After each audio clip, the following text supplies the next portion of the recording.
Okay.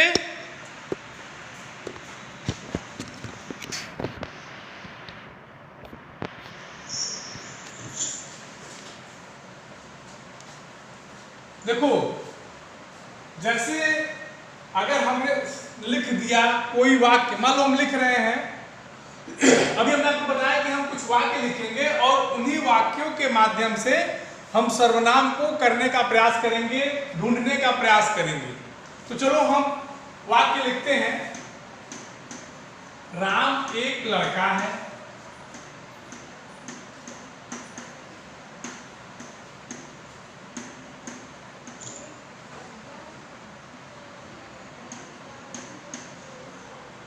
Ram school में पढ़ता है। स्कूल में पढ़ता है।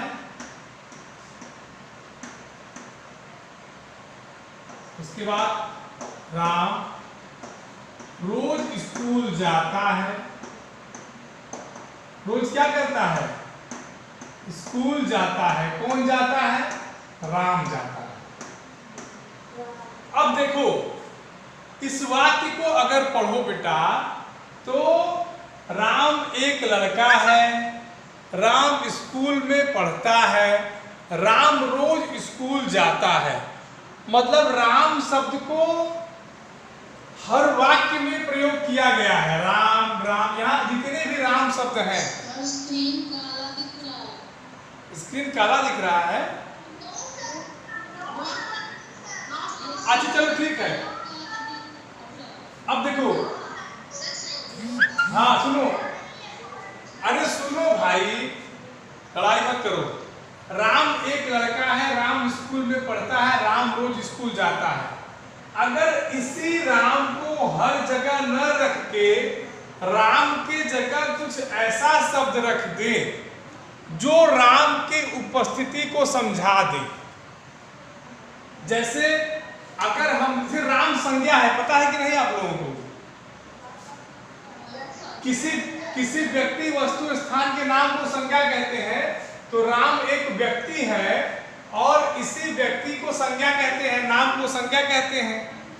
तो अगर इसी वाक्य को हम कुछ इस तरह से लिखें, ये तो वाक्य नंबर 1 हो गया, और वाक्य नंबर 2 को अगर हम लिखते हैं तो कैसे लिखेंगे? देखो, राम एक लड़का है,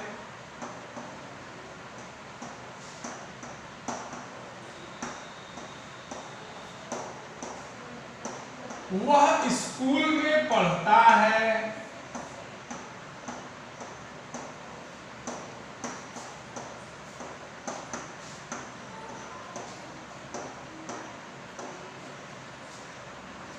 वह रोज स्कूल जाता है।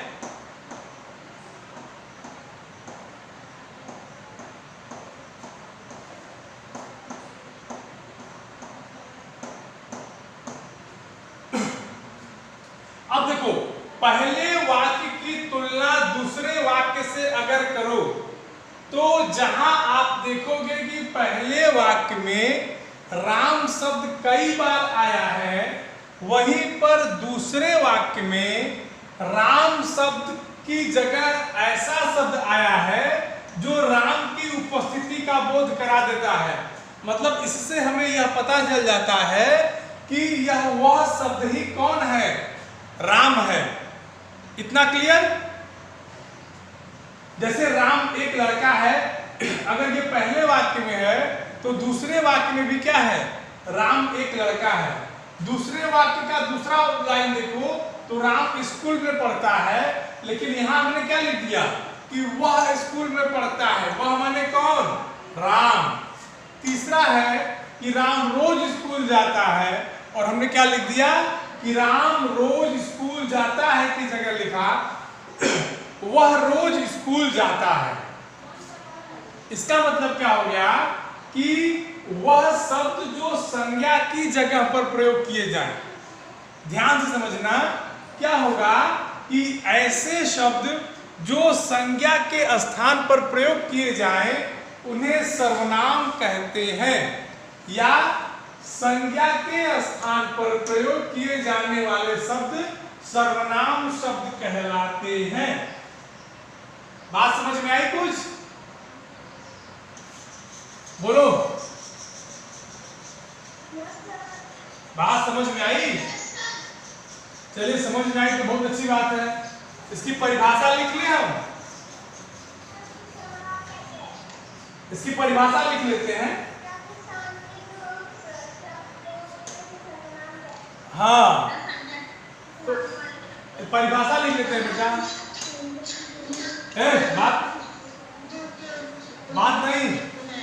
बात नहीं। संज्ञा की स्थान पर प्रयोग किए जाने वाले शब्द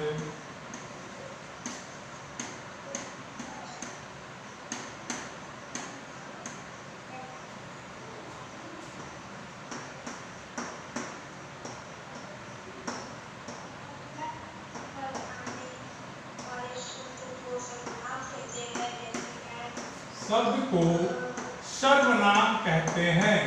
ध्यान देना, दंत से है, श मत बोल देना। ये जो स है ये दांत से बोला जाएगा। शब्द है, सर्वनाम है, शब्द को सर्वनाम कहते हैं। ठीक, जैसे सर्वनाम क्या होगा? मैं, वह, तुम, हम सब। ठीक, तुम सब, ये सब क्या है? सब के सब क्या है बेटा? सब सर्वनाम है। क्लियर हो गया? बात समझ में आ गई सबको? अच्छा, अब सर्वनाम आपसे अगर कोई पूछे कि बेटा सर्वनाम की परिभाषा बताओ, तो बता देना कि ऐसे शब्द जो संज्ञा के स्थान पे प्रयोग किए जाते हैं उन्हें सर्वनाम कहते हैं। जैसे अगर उदाहरण पूछा तो मैं, वह, तुम, हम सब, तुम सब। ठीक,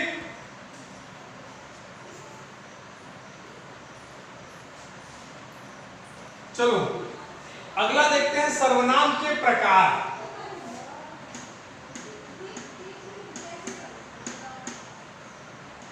सर्वनाम के प्रकार आपकी किताब में भेद दिया होगा, तो प्रकार या भेद एक ही होते हैं, घबराने की बात नहीं है। ठीक, अगर सर्वनाम के प्रकार पूछा जाए तो याद रखना बेटा, सर्वनाम 6 प्रकार के होते हैं। सर्वनाम 6 प्रकार के होते हैं।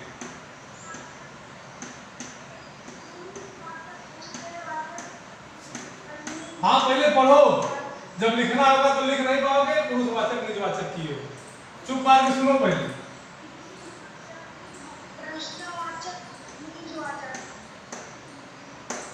सर्वनाम कितने प्रकार के होते हैं?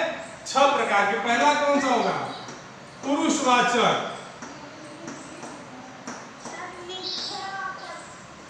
पहला होगा आपका पुरुषवाचक। दूसरा क्या होगा? निश्चयवाचक।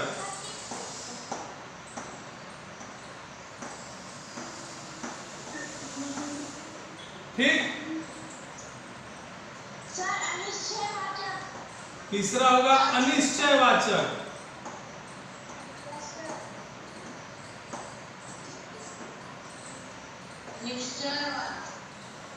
फिर निजवाचक।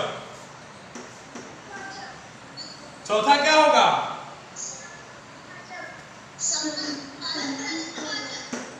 चलो संबंधवाचक, तुम्हारी बात कर देते हैं, संबंधवाचक। फिर प्रश्नवाचक। तुम लोग तो बड़े तेज हो यार, तुम लोग तो सब आ रहा है। प्रश्नवाचक। अच्छा, निजवाचक, वेरी गुड। चलो अब हमको ये बता दो कि ये वाचक का क्या मतलब होता है। अभी तुम लोग बताए हो ना, पुरुषवाचक, निश्चयवाचक, अनिश्चयवाचक। जरा बताओ बेटा, ये वाचक क्या होता है? ये वाचक क्यों लग गया पुरुष के साथ?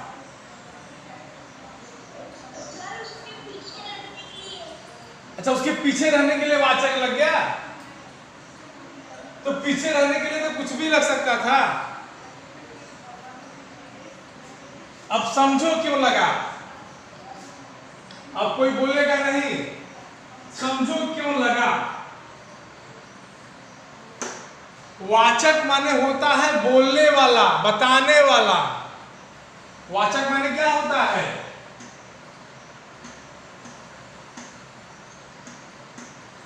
वाचक माने होता है बोलने वाला या बताने वाला। सुने हो ना, कथावाचक।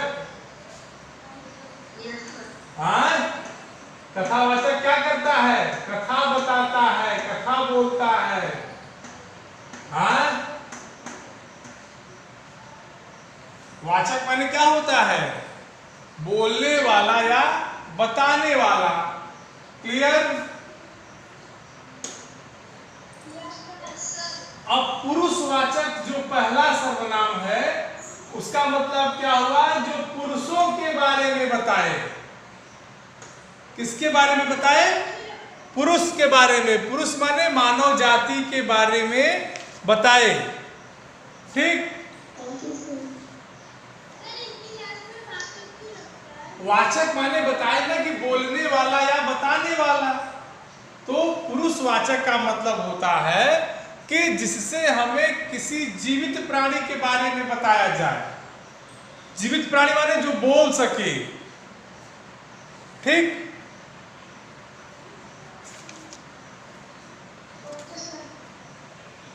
तो पहले पुरुषवाचक सर्वनाम देखते हैं।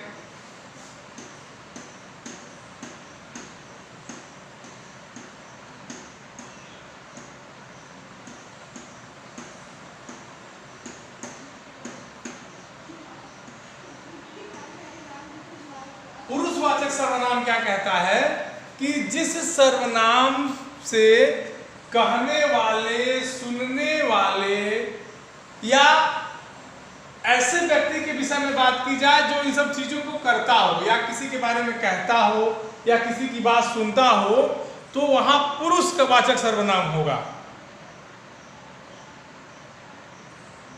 समझ में आ रहा है? खाली तुम लोग चुप हो, ये बताओ। आ रहा है? हाँ, तो हो जाएगा कि जिन सर्वनाम से या जिस सर्वनाम से, परिभाषा लिख रहे हैं,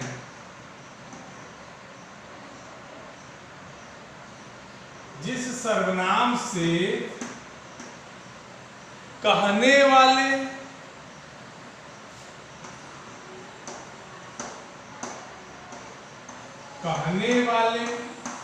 फिर सुनने वाले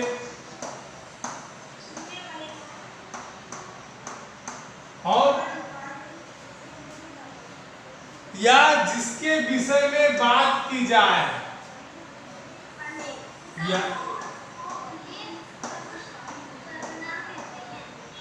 या जिसके विषय में बात की जाए।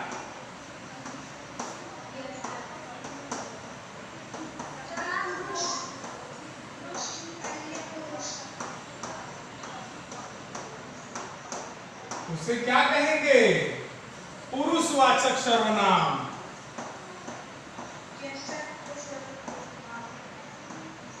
क्या कहेंगे?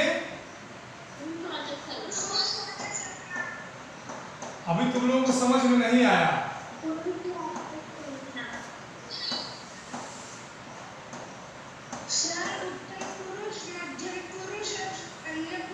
चल उत्तम पुरुष बताओ। तो बहुत बोल रहे हो तुम, बोल थे। बताओ उत्तम पुरुष। तो उत्तम पुरुष जरा हमको समझाओ। तो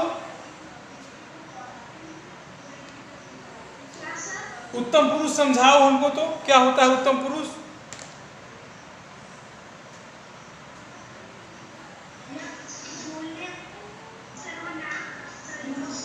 नहीं, सुनो। अरे सुनो, किताब मत पढ़ो, हमको समझाओ। हाँ, किताब मत पढ़ो, हमको समझाओ।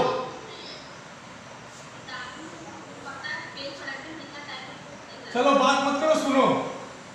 अब देखो पुरुषवाचक सर्वनाम क्या कहता है कि जिस सर्वनाम से कहने वाले मतलब जैसे हम किसी के बारे में कह रहे हो, सुनने वाले किसी की बात सुन रहे हो, या जिसके विषय में बात की जाए, जैसे मान लो हम तुम्हारे विषय में बात कर रहे हैं कि तुम बहुत चीटिंग करते हो, तुम बहुत अच्छे लड़के हो, तो अगर इस तरह की बात जहां हो, जहां किसी व्यक्ति के बारे में बात हो, वहां पुरुषवाचक सर्वनाम हो।